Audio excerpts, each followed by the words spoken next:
Parce que vous voulez vous maintenir au pouvoir. Non. Vous êtes ministre. Non, j'ai posé une question très simple. L'alternance, c'est de permettre qu'une équipe soit opérationnelle le 12 août 2016. C'est que le 12 août 2016, cette équipe soit prête à gouverner le pays. La Constitution actuelle dit ceci. Le président de la République ne peut pas dissoudre le Parlement. Le Parlement ne peut pas renverser le gouvernement. Or, un gouvernement, nous serons en août, devra adopter un budget face à une assemblée où il n'a aucune majorité, voire aucun député, et ce gouvernement devra gérer un certain nombre de pans de son programme qui sont d'ordre législatif.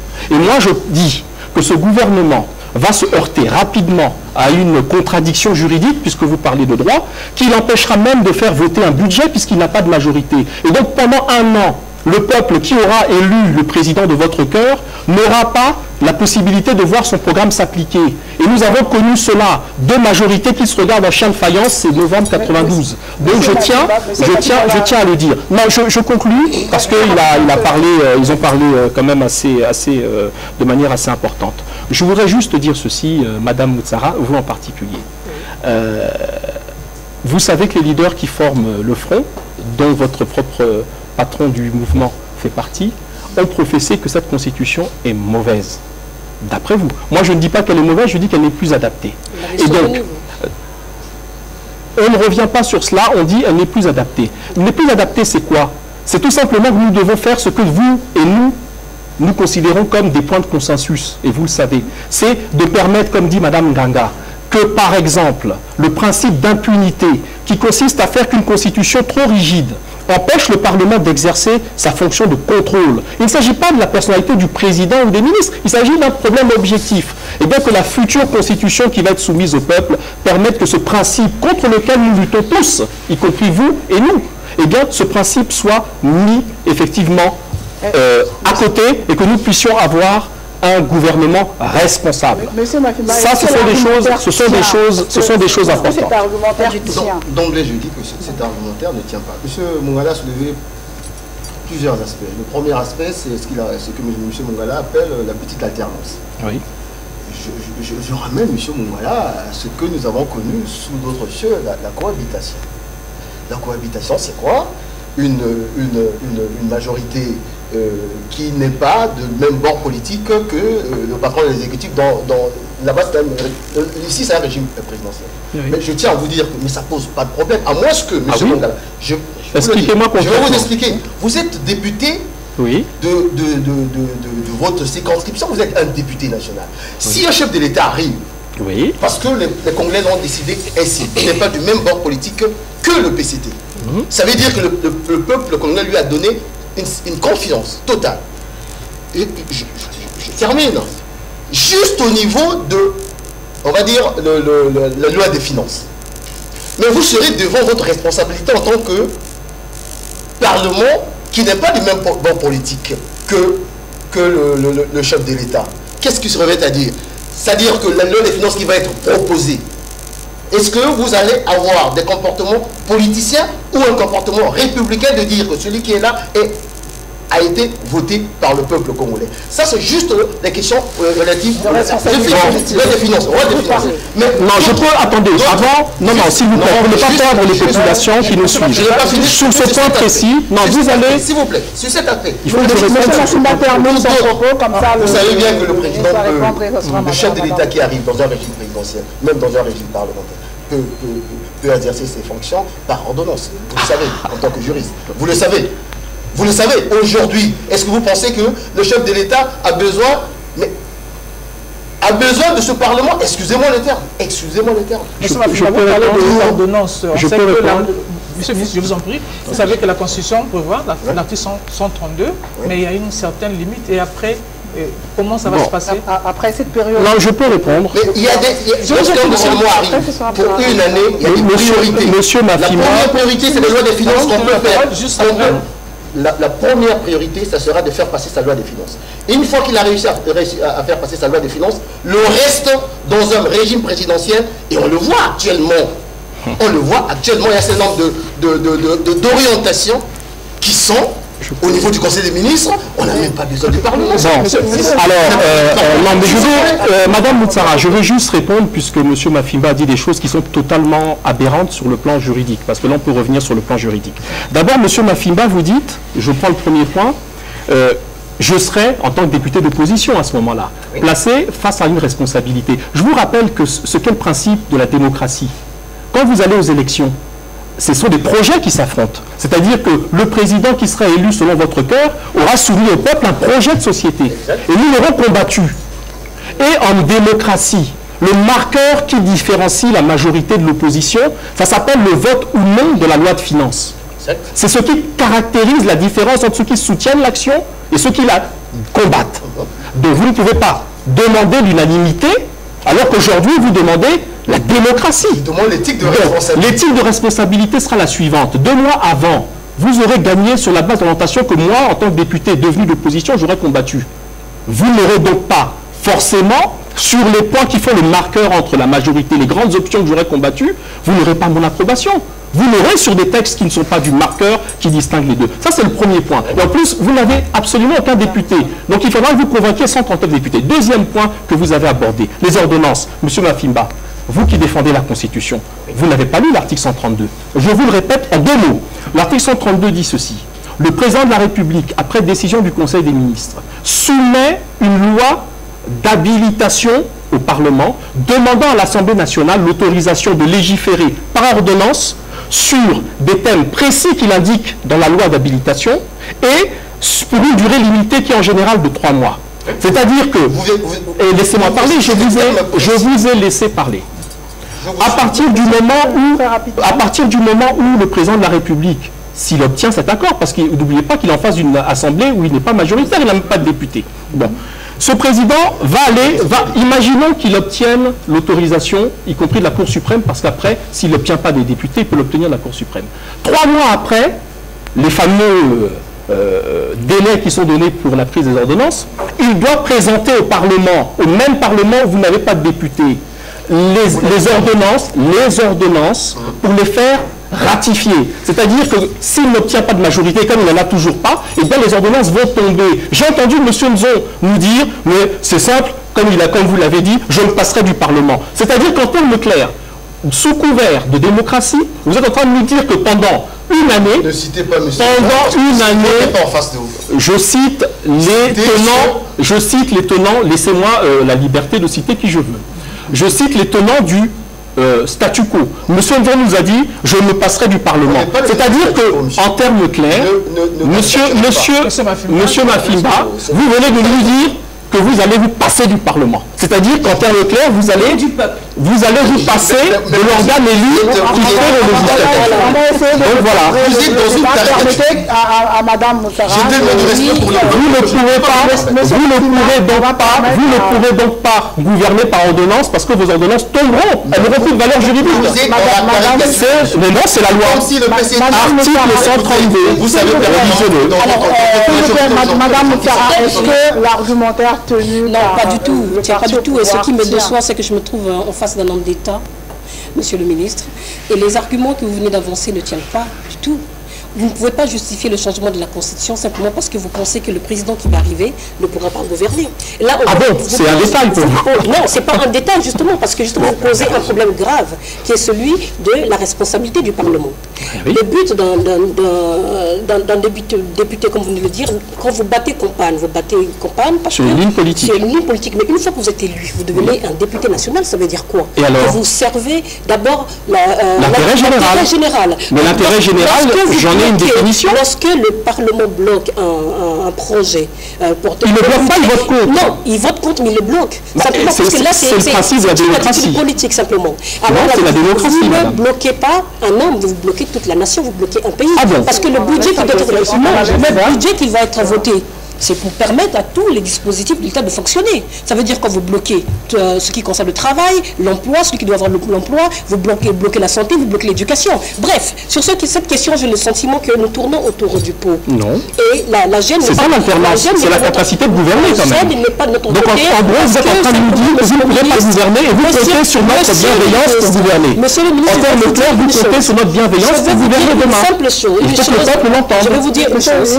Mais c'est pas la réalité que j'entends. Les choses ont évolué dans ce sens que nous sommes exprimés les uns les autres, et le président de la République a écouté nos propos, et lors de son discours du 31 décembre, il a donné une autre orientation en donnant le calendrier électoral. Ça veut dire quoi? Aujourd'hui, la priorité pour les uns et les autres, c'est de permettre à ce que les élections de 2016 aient lieu.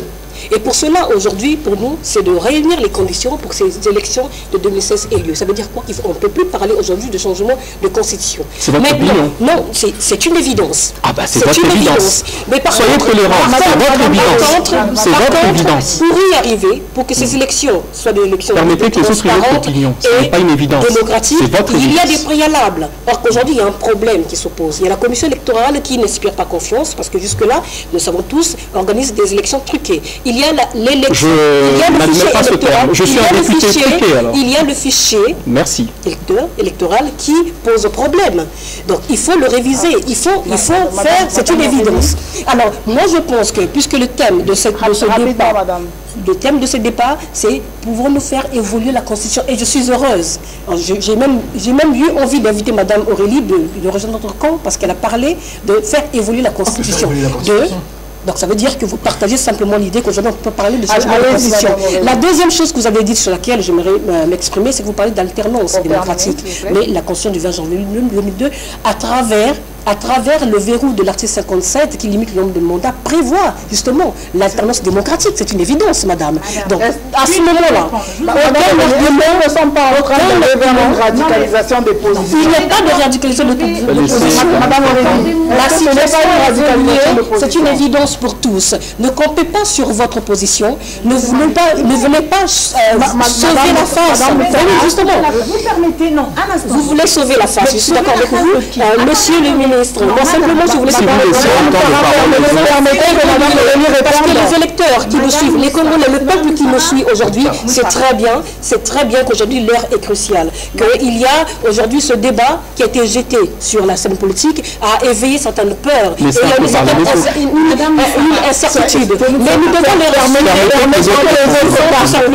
remettre tout simplement en montrant notre volonté. Madame vous a compris. Laissez la parole imposer. L'alternance démocratique, c'est une évidence. On ne changera pas la constitution du 20 janvier 2002 parce que le cadre constitutionnel ne nous le permet pas. Laissez parler les autres. Laissez parler les autres. Peut-on vous répondre? Allez-y, je vous en prie. Le débat démocratique réprouve ce genre de comportement parce que vous émettez des idées, mais vous avez le devoir, la politesse et l'obligation de laisser l'autre répondre. Nous ne sommes pas dans un... Je vous en prie. Madame Moussara, laissez-moi. Je vous écoute. Je vous ai dit que moi, je ne suis pas dans un parti politique. Je ne suis pas là pour venir défendre le PCT.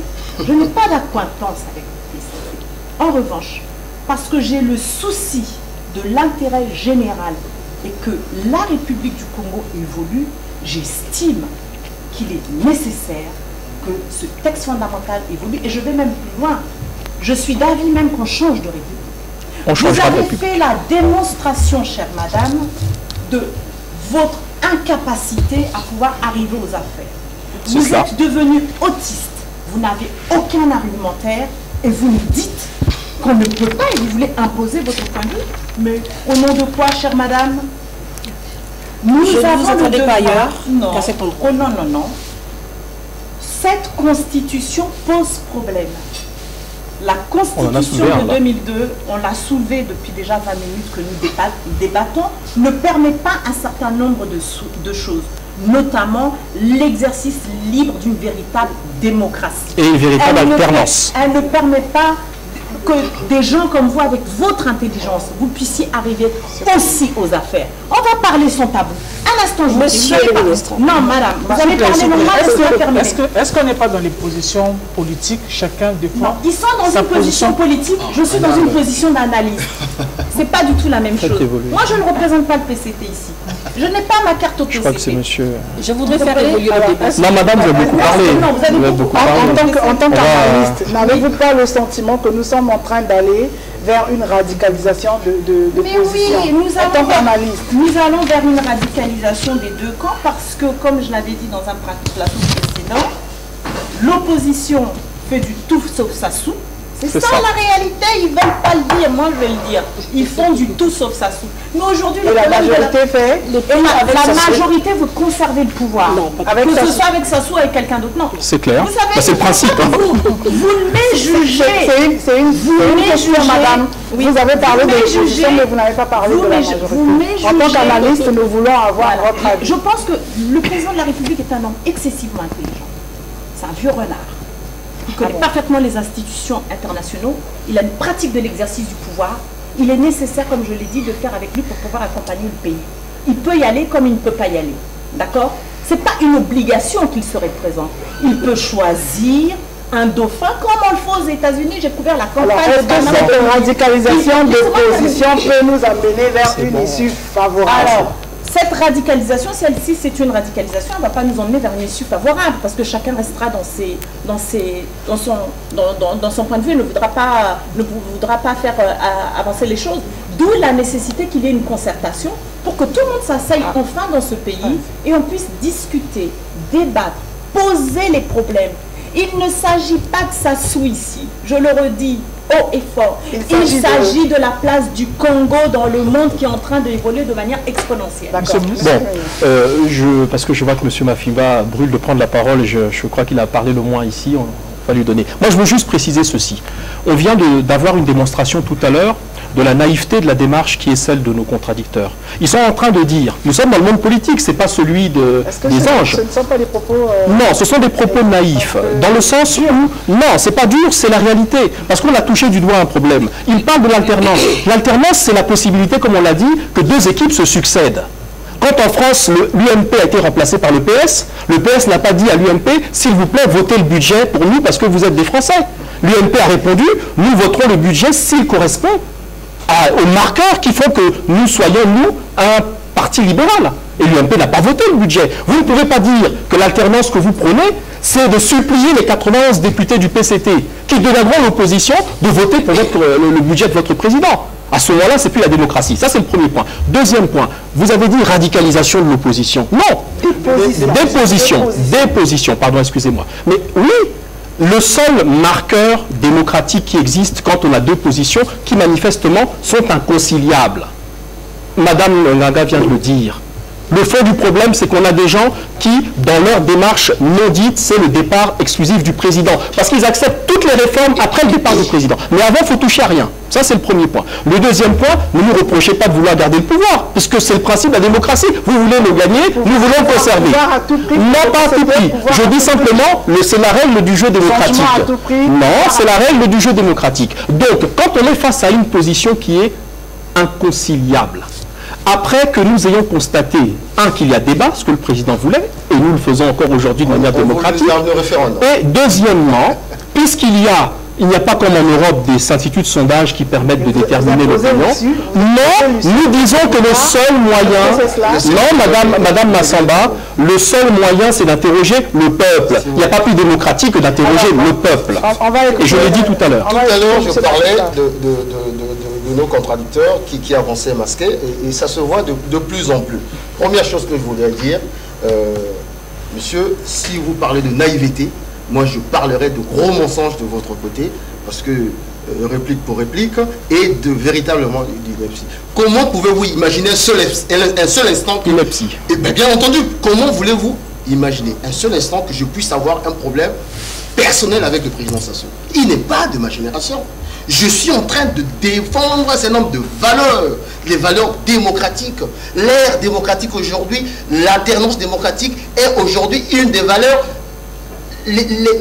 comment dirais-je, les plus nobles lorsqu'on parle de démocratie. Deuxième chose que je voulais dire. Vous avez parlé tout à l'heure, nous avons commencé à lister vos arguments. Vous avez parlé de la petite alternance. Nous avons répondu, vous n'êtes pas... Et vous sortez, maintenant vient de sortir, l'homme providentiel. J'ai ici, monsieur Mungala, vos premiers arguments lorsque vous défendez la Constitution. On a la chance d'avoir un nombre d'états, d'expériences, mais considérable. À la fois une expérience des hommes, des choses et du pays, et d'une envergure internationale. Si demain il fallait trouver la possibilité de dire qu'il continue, moi personnellement je serais le premier à militer dans ce sens-là. Donc vous étiez prêt déjà, conditionné à la forfaiture. Monsieur Mafimba, le mot forfaiture est une injure. Est-ce que vous pourriez le retirer? Non. Vous êtes juriste peut-être? Le mot forfaiture, c'est une injure. D'accord. C'est pas ça me convient, c'est une injure. Juste pour vous dire que la forfaiture par rapport au viol de la Constitution. C'est une forfaiture, c'est donc une injure. Par rapport au viol de la Constitution, forfaiture. Qui sortent de vos arguments. Nous voulons un débat civilisé. Un débat responsable. Je souhaite que la naïveté qu'a sorti M. Mungala, c'est quasiment une insulte. Je vais poser la question à tout le monde. Est-ce qu'au-delà de la personnalité du président de la République, puisque le problème se pose là, il n'y a pas un problème dans notre Constitution? De manière générale. Monsieur le ministre. Bon, non, je crois qu'il faut qu'on mette en place un certain nombre de concepts pour nos compatriotes. Il y a des gens qui, tous les jours, nous disent que la Constitution, il ne faut pas toucher une ligne. Mais quand vous écoutez concrètement le positionnement de l'opposition, y compris l'opposition dite radicale, toutes les propositions sont des propositions extra-constitutionnelles. On nous propose un dialogue. On nous dit qu'il faut un dialogue. Mais un dialogue avec un ordre du jour imposé par eux, parce qu'ils ont dit, surtout ne parlons pas de la Constitution.